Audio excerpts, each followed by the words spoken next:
한국 공군전력의 지형이 조용히 뒤바뀌고 있었다. 표면적으로는 단순한 수출 성과와 운영 보고가 이어지는 것처럼 보이지만 실제로 그 이면에는 국제 방산시장의 판도를 흔들 정도로 강력한 변화가 태동하고 있었다. 최근 말레이시아 항공 전문가들이 분석한 자료는 이 흐름의 속도와 방향을 극명하게 보여주었다.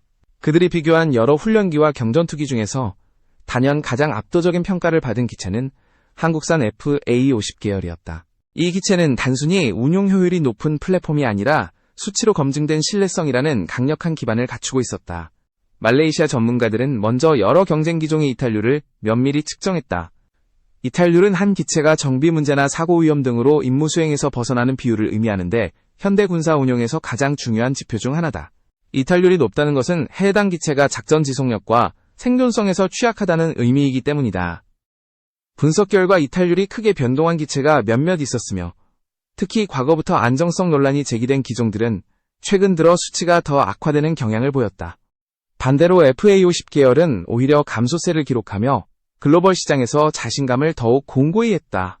FA-50은 초기 3%였던 이탈률이 현재 2.5% 수준으로 내려왔다. 단순한 수치가 아니라 이 기체가 얼마나 치밀하게 설계되고 어떤 방식으로 운영되는지 보여주는 증거다. 세계 여러 나라의 훈련기와 경전투기를 통틀어 이 정도의 안정성을 꾸준하게 유지한 사례는 극히 드물다.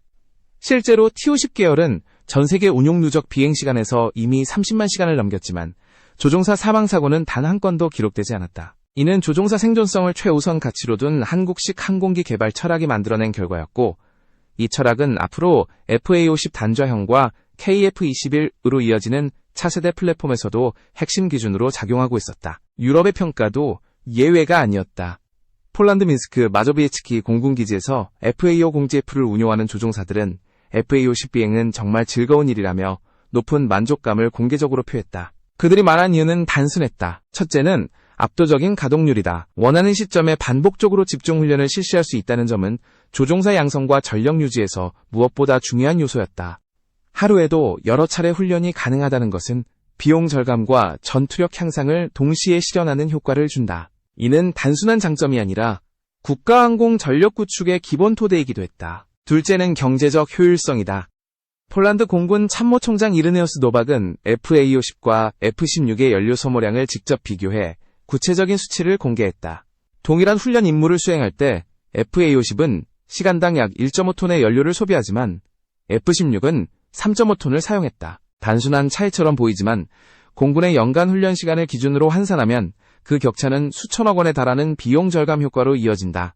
게다가 FA-50은 복자형 구조로 한 번의 비행에 2명의 조종사가 동시에 훈련할 수 있어 훈련 효율은 F-16 대비 약 6배에 이르렀다. 이는 폴란드가 왜 FA-50 조기 도입을 서두르며 왜 더 많은 물량 확보를 검토하고 있는지 명확한 답을 제시하고 있었다. 이러한 평가 덕분에 폴란드 내부에서는 이미 체결된 계약을 앞당겨 실행해야 한다는 요구가 강하게 제기되고 있다. FA-50은 단순한 훈련기 대체 모델이 아니라 폴란드 공군의 전력 공백을 채우고 실질적인 운용 효율을 제공하는 최적의 플랜으로 자리 잡았다. 이는 결국 FA-50의 기술적 우수성뿐 아니라 한국 항공기 개발 시스템이 가진 체계적 완성도를 증명하는 셈이었다. 한편 FA-50 단자형 개발 소식은 해외에서도 강한 관심을 끌고 있었다. 단자형 프로젝트는 후방석을 단순히 연료 탱크로 채우는 형태가 아니라 사실상 새로운 기체로 진화하는 독립개발에 가깝다는 평가를 받고 있다.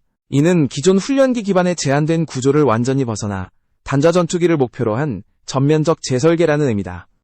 한국항공우주산업은 복좌형에서 축적한 시뮬레이터 운용 데이터와 비행 특성 자료를 활용하면서도 단좌형 고유의 시험 비행 데이터를 별도로 확보하는 개방형 개발 방식을 선택했다. 이 방식은 다양한 환경에서 축적된 데이터를 사용해 더 높은 완성도의 전투기 성능을 구현하는 전략이었다. 여기에 단자형 개발과 병행해 전용 시뮬레이터까지 구축된 점은 이 사업이 단순한 확대가 아니라 명확한 성능 목표와 수출 가능성을 동시에 고려한 프로젝트임을 의미했다. 시뮬레이터 하나의 가격만 해도 200억 원 이상으로 알려져 있는데 수출 확신이 충분하지 않으면 쉽게 추진하기 어려운 사업이다. 이는 곧 FA-50이 단순한 훈련기 플랫폼을 넘어 멀티롤 전투기로 도약하고 있음을 반증하는 지표였다. 이러한 흐름 속에서 FA-50의 국제적 위상은 더욱 높아지고 있으며 이미 여러 구매국이 운용 중인 기체는 실전 배치를 통해 신뢰성을 입증하고 있다. 필리핀과 태국, 폴란드 등은 FA-50의 장점을 단순한 평가가 아닌 실제 작전에서 직접 체감하고 있는 국가들이며 이들의 경험은 곧 국제시장에서의 신뢰도로 이어지고 있었다. 특히 폴란드가 보여준 빠른 도입과 안정적 운용은 다른 유럽 국가들에도 강한 인상을 남겼고 이는 차세대 전투기 후보군에서 한국산 항공기의 비중이 커지는 배경이 되고 있었다. 이 모든 흐름을 종합해보면 현재 한국항공전력의 확장은 단순한 기술 우위가 아니라 국가 안보를 중심으로 한 국제적 수요 변화와 정확하게 맞물리고 있었다.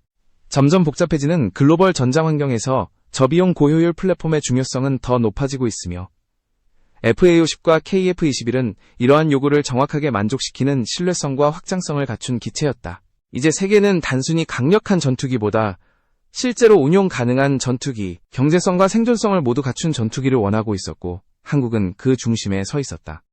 폴란드 조종사들의 체감 발언과 객관적 수치가 FA-50의 운영 효율을 입증하고 있었다면 다음으로 주목해야 할 변화는 이 기체가 기술적으로 어떤 방향으로 진화하고 있는가였다. 특히 단좌형 개발은 단순한 파생 모델 생산이 아니라 FA-50 플랫폼 전체의 성능 기준을 다시 설정하는 한국항공우주산업은 이 프로젝트를 기존 훈련기 기반 설계를 일부 수정하는 수준에서 접근하지 않았다. 그 대신 단좌 구조에 맞는 전방동체의 재설계부터 시작해 사실상 새로운 전술 전투기로 도약하기 위한 전체적인 체계 개편을 선택했다. 핵심은 기술 직경의 확대였다.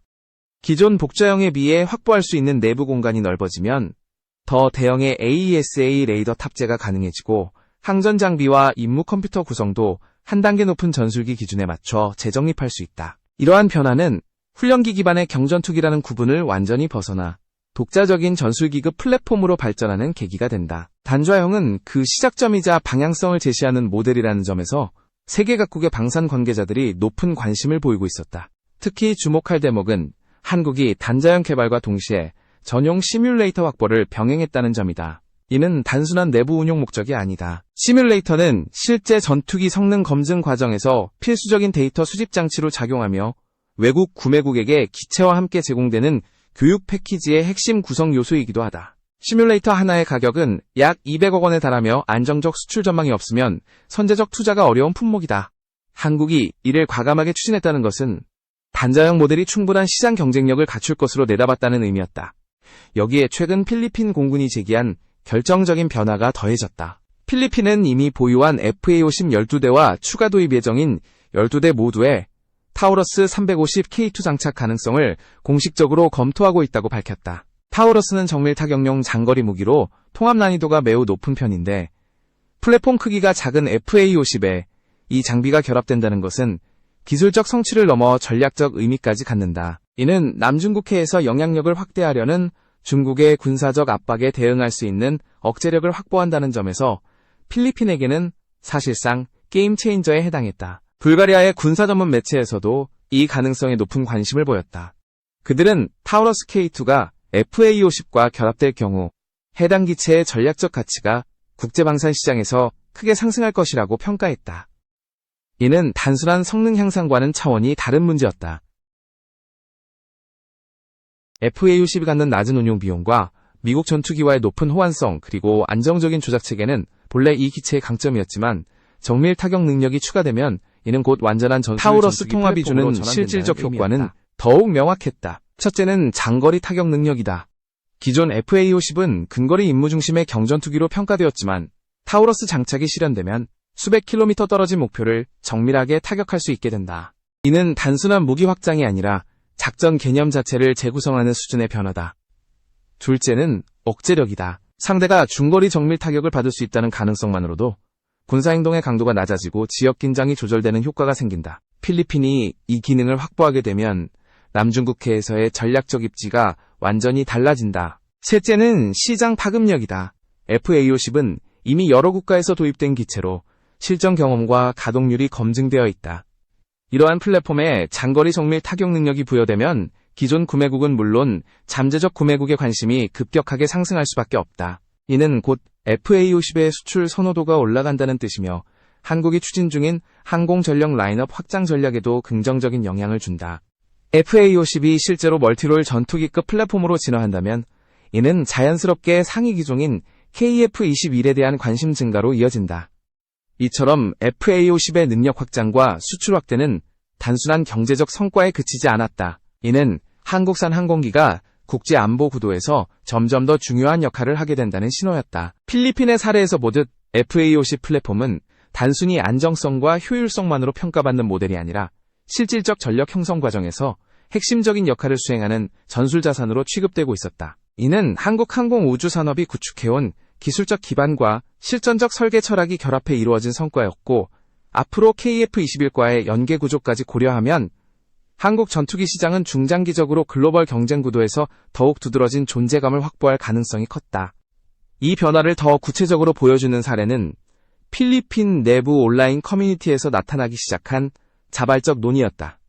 FA50 추가 구매 발표 이후 일부 유저는 이제 필리핀 차세대 전투기 사업에서 KF-21이 유력 후보가 될 수 있느냐는 질문을 공개적으로 제기했다. 이는 단순한 호기심이 아니라 실제 구매 가능성을 논의하는 흐름이었다. 필리핀 공군은 이미 지난해부터 차세대 전술기 도입을 본격적으로 추진하고 있었으며, 이 사업은 단순한 전력 보강이 아니라 향후 수십 년간 필리핀의 항공작전 능력을 결정할 중대한 프로젝트로 분류되어 있었다. 현재 필리핀은 KF-21과 미국산 F-16 바이퍼 스웨덴의 그리펜 2등의 후보를 놓고 비교 검토 중이다. 이 가운데 FA50을 통해 이미 한국 플랫폼의 안정성을 직접 경험한 만큼 그 신뢰가 KF-21로 자연스럽게 이어지는 흐름이 감지되고 있었다. 특히 FA50과 KF-21은 단순히 제조국만 같은 것이 아니라 훈련 체계와 무장 호환성까지 고려하면 높은 연계성을 가졌다. 이는 필리핀이 원하는 장기적 전력 구조에 매우 적합한 조합이었다. 이런 요소들은 필리핀의 최종 선택을 결정짓는 배경으로 작용할 가능성이 높았다. 필리핀의 차세대 전술기 사업은 규모 면에서도 국제 방산 시장의 관심을 끌기에 충분했다. 총 40여 대에 이르는 대형 프로젝트로 약 4조 원이 넘는 예산이 배정된 이 사업은 단기간의 전력 보강이 아니라 향후 수십 년간 필리핀의 항공작전 능력을 결정짓는 핵심 사업이었다. 더구나 초기 물량 도입에만 약 600억 페소가 투입될 예정이었기 때문에 필리핀 정부는 어떤 기체를 선택하느냐에 따라 국가안보 전략 자체가 달라질 수 있다고 판단하고 있었다. 이런 배경에서 KF-21과 미국의 F-16 바이퍼가 최종 후보군으로 좁혀졌다는 사실은 한국에게 매우 고무적인 신호였다. FA50 추가 도입과 타우러스 통합 가능성이 공개된 직후 필리핀 내부에서는 KF-21이 실제로 최종 기종으로 선정될 수 있다는 전망이 한층 강화되었다. 이는 단순한 성능 비교의 결과가 아니었다. 필리핀은 남중국해에서 중국이 보여주는 군사력 확장에 실질적으로 대응할 수 있는 전력을 원하고 있었고, 그러한 관점에서 다양한 후보 중 KF-21은 가장 현실적인 선택지였다. KF-21은 이미 시제기 단계에서 고속시험 비행과 각종 무장통합 시험을 성공적으로 수행하며 성능 데이터를 차곡차곡 쌓아왔고, 국제 전문가들은 KF-21이 가진 확장성에 주목하고 있었다. 프랑스의 군사 전문 매체 메타디펜스는 KF-21이 완성형 단계에 진입할 경우 전술적 유연성 유지비 무장 호환성 외교적 파트너십 등 여러 분야에서 경쟁 기종보다 우위를 점할 가능성이 크다고 분석했다. 그들은 KF-21이 라팔이나 유로파이터, 심지어 최신형 F-15EX와 비교하더라도 충분히 경쟁할 수 있는 플랫폼이라고 평가했다. 이는 단순한 외신 보도가 아니라 실제 데이터를 기반으로 한 분석이었다. KF-21이 가진 모듈형 항전 구조와 국산 무장 통합 능력은 장기적으로 운영 비용을 낮출 뿐 아니라 다양한 국가의 요구에 맞는 맞춤형 확장성을 제공할 수 있기 때문이다. 이런 평가들은 필리핀뿐 아니라 동남아 여러 국가에게 중요한 신호로 작용하고 있었다. 전력 보강이 시급한 국가일수록 초기 도입 비용뿐 아니라 유지비 무장 통합 가능성까지 고려하기 마련이다. KF-21은 바로 이런 요구를 충족시키는 기체였다. 수출형 모델은 각 구매국의 운용 환경과 예산에 따라 다양한 구성으로 조정할 수 있도록 설계되어 있었고, 이는 기존의 고비용 서방 전투기가 갖지 못한 장점이었다. 이러한 요소들은 단순한 성능 우위를 넘어 전략적 자율성을 제공하는 선택지로서 의미를 갖고 있었다. 다음으로 눈여겨봐야 할 변화는 튀르키예의 휴르젯 등장 이후 국제시장에서 벌어진 비교 경쟁이었다. 일부 해외 언론은 휴르젯을 한국의 T-50 계열 및 FA-50과 직접 비교하는 보도를 내놓았지만, 이는 구조적으로 적절한 비교라고 보기 어려웠다. 휴르젯은 아직 실전 배치를 위한 통합 시험 단계가 완성되지 않았고, 무장 운용 시험도 초기 단계에 머무르고 있었다. 반면 FA-60은 이미 여러 국가에서 실전 임무를 수행하며 검증된 플랫폼으로 자리 잡았고 수천 시간에 달하는 시험 데이터를 기반으로 고도화가 반복된 완성형 기체였다. 특히 FA-50은 나토 표준 무장과 다양한 서방 무기 체계를 통합 운용할 수 있다는 확실한 장점을 가지고 있었다. 이는 단순히 무기 호환 문제를 넘어서 동맹국 간 작전 수행 능력을 직접적으로 높여주는 요소였다. 반면 휴르젯은 자체 개발된 단거리 공대공 무장 통합을 계획하고 있었지만 국제시장에서 해당 무장의 사용 비율은 극히 제한적이었다. 대부분의 국가들은 이미 미국과 유럽의 표준 무기 체계를 운용하고 있으며 새로운 무장을 추가로 구매하는 것은 비용 부담뿐 아니라 실전 운용 호환성 문제를 초래할 가능성이 컸다. 기동성과 생존성에서도 격차는 분명했다. FA-50은 최고 속도 마하 1.5 수준에 도달하지만 휴르젯은 마하 1.2에서 1.4 사이에 머무르고 있었다. 이는 고속 추격 탈출 회피 기동 등 여러 전술 상황에서 차이를 만들어내며 공대공 교전 성능에도 영향을 미치는 요소다. 실용 상승 고도 역시 FA-50이 더 높은 수치를 기록해 고공 작전 능력에서 확실한 우위를 보여주었다. 이는 단순한 스펙 차이가 아니라 실제 교전 환경에서 생존성을 결정짓는 핵심 지표였다. 무장 탑재량 또한 큰 차이를 보였다.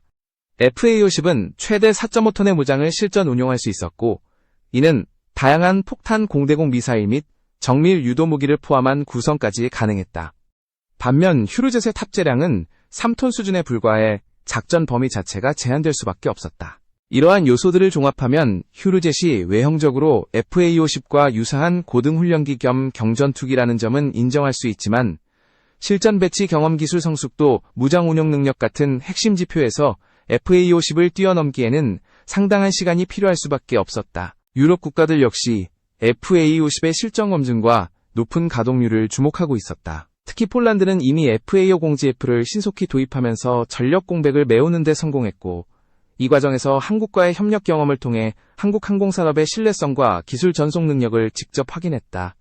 일부 유럽 국가는 운영 부담 때문에 기존 서방 전투기 도입을 재검토하거나 축소하는 사례도 있었고 이는 비용 대비 성능을 중시하는 국가들 사이에서 한국 플랫폼이 새로운 대안으로 떠오르는 기반이 되고 있었다. 이처럼 FA-50은 국제시장에서 고정된 지위를 확보한 상태였으며 단좌형 개발과 타우러스 통합 가능성까지 등장하자 그 위상은 한층 강화되었다. 경전투기 플랫폼의 정밀 타격 능력이 더해지는 변화는 시장 자체의 판도를 뒤흔드는 요소였다.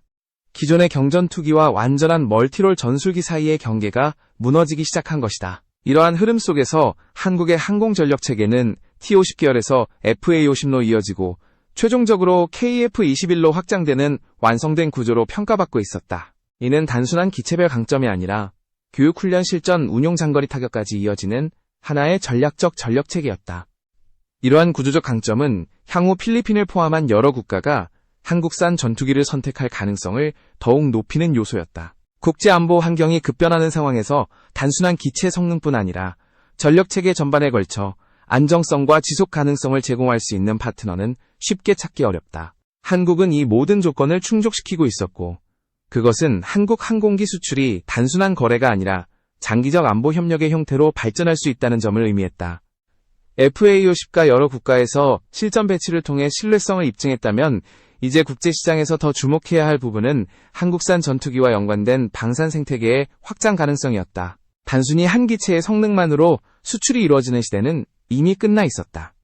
현대 방산시장은 기체 운용 유무장 통합정비 기술 이전 생산 라인 구축까지 모두 포함하는 장기적 파트너십 구조로 진화하고 있었고 한국은 이 분야에서도 빠르게 존재감을 높이고 있었다. 특히 폴란드와의 협력 사례는 이러한 흐름을 보여주는 대표적 예였다. 폴란드는 이미 기존 서방 전투기 운용 부담으로 인해 전력갱신에 압박을 받고 있었다. F-16 현대화 사업에만 약 10조 원이 투입되었고 그중 절반이 이미 소진된 상황이었다. 문제는 현대화 작업이 단기간에 이루어질 수 없다는 점이었다. 폴란드는 러시아와 직접 맞서는 최전선 국가이며 양적 전투기 보유수와 실제 가용 전력 사이의 격차가 커질수록 안보 불안이 증폭되는 구조였다. 기존 계획대로라면 F-16 업그레이드는 2030년대 후반까지 이어질 가능성이 높았고 그 사이 러시아는 수호이 계열의 최신형을 지속적으로 투입하며 전력을 강화하고 있었다. 이런 상황에서 폴란드가 선택한 해법이 바로 한국과의 전략적 협력이었다. FA-50 폴란드형 도입 과정에서 한국은 단순히 기체를 제공한 것이 아니라 현지 정비 인프라, 구축기술 전송 조종사 교육을 포함한 종합 지원을 제공했다. 그 결과 폴란드는 불과 1년 3개월 만에 FA-50GF 12대를 성공적으로 도입하며 단기적 전력 공백을 해소할 수 있었다. 이는 폴란드가 한국산 전투기를 단순 구매 품목이 아닌 장기적 전력 체계의 이러한 경험은 곧 KF-21 논의로 이어졌다. 폴란드는 남은 방산 예산 5조 원을 어떤 분야에 투입할지 결정해야 했고, 여러 분석에서 차세대 전투기 확보가 가장 효율적이라는 결론이 반복적으로 제시되었다. 특히 수호의 계열의 증가와 러시아의 장기적 위협을 고려하면 전술 항공력 강화를 미룰 이유가 없었다. 이 과정에서 한국은 폴란드에게 단순한 공급국이 아니라 실질적인 산업 파트너로 다가가고 있었다. 폴란드는 KF-21 도입 시 현지 조립 라인 구축 부품 생산 참여, 그리고 폴란드 독자 무장 통합 가능성을 적극적으로 검토하고 있었다. 이런 협력 방식은 과거 서방 국가들이 제공하지 않았던 형태였다. 기존 서방 전투기 도입은 항전 장비, 무장 정비 대부분이 원 제작사에 의존해야 했고 유지비는 시간이 지날수록 치솟았다. 반면 한국은 기술 이전과 현지 생산 라인을 포함한 포괄적 협력을 제공하며 폴란드가 스스로 항공 전력을 유지하고 확장할 수 있는 구조를 만들어 주었다. 이는 단순한 비용 절감이 아니라 국가 전력 자립도라는 전략적 가치를 갖고 있었다. 유럽의 다른 국가들도 한국 모델에 관심을 보이고 있었다. 스위스와 스페인 같은 나라들은 기존 서방 전투기의 높은 유지비와 생산 지연 문제로 도입 계획을 재검토한 바 있다. 우크라이나 전쟁 이후 단기간에 전력을 보강해야 하는 국가가 늘어나자 높은 비용과 공급 지연은 더 이상 감수하기 어려운 약점으로 떠올랐다. 이런 흐름 속에서 FA-50과 KF-21의 조합은 유럽 시장에서 새로운 선택지로 자리 잡고 있었다. 이미 검증된 경전투기 플랫폼과 확장성이 뛰어난 차세대 전투기 플랫폼을 동시에 제공할 수 있는 국가는 많지 않았다. 이러한 국제적 변화는 러시아와 중국의 군사활동과도 깊게 연관되어 있었다. 특히 러시아가 벨라루스와 함께 준비 중인 자파드 2025 훈련은 유럽 전체에 경각심을 주는 대규모 군사행동이었다. 이 훈련은 단순한 장비 점검 훈련이 아니라 나토와의 전면전을 가정한 시나리오를 포함한 공격적 성격의 전술 실험으로 알려져 있었다. 러시아는 병력 규모 축소 발표를 통해 전략적 모호성을 유지하려 했지만 실제로는 수만 명의 병력이 참여하는 대규모 작전이 될 가능성이 컸다. 벨라루스 영토가 주요 훈련 무대가 된다는 점은 폴란드를 비롯한 동부전선 국가들에게 러시아는 이미 우크라이나 전장에서 다양한 탄도미사일과 순항미사일을 실전 사용하고 있었고 유럽 국가들은 러시아가 자파드 훈련에서 이러한 무기를 어떻게 활용할지 예의주시하고 있었다. 특히 벨라루스의 지리적 특성상 훈련이 곧바로 나토 동부전선에 대한 전술적 시위로 이어질 가능성이 컸고 이는 폴란드가 왜 전투기 전력을 시급히 강화해야 하는지 명확한 배경을 제공하고 있었다. 더욱이 미국과 유럽의 군사 지원만으로는 전력 격차를 완전히 상쇄하기 어려웠다. 미국은 여전히 유럽 동부의 군사적 의존도를 유지하려 했지만 F-35 도입 지연과 운영 비용 문제로 불만이 커지고 있었다. 반면 한국은 미국과의 관계를 훼손하지 않으면서도 자율적 전력 구축을 가능하게 하는 균형적 파트너로 평가되었다. FA-50 도입 사례는 이러한 균형의 대표적 사례였다. 폴란드는 미국산 무장과 항전 시스템을 그대로 활용하면서도 한국 플랫폼을 통해 신속한 전력 보강을 이룰 수 있었다. 이 모든 요소가 복합적으로 작용하며 한국산 항공기는 단순한 대체 옵션이 아니라 국제 안보 환경에서 실질적 영향력을 행사하는 전략 자산으로 평가받기 시작했다. 특히 KF-21이 가진 확장성과 기술적 구조는 장기적으로 유럽과 아시아 국가들에게 매력적 선택지가 될 가능성을 키우고 있었다. 이는 단순한 서류상 스펙 경쟁이 아니라 글로벌 전력 변화를 이끄는 흐름의 중심에서 한국이 실질적 역할을 하고 있다는 증거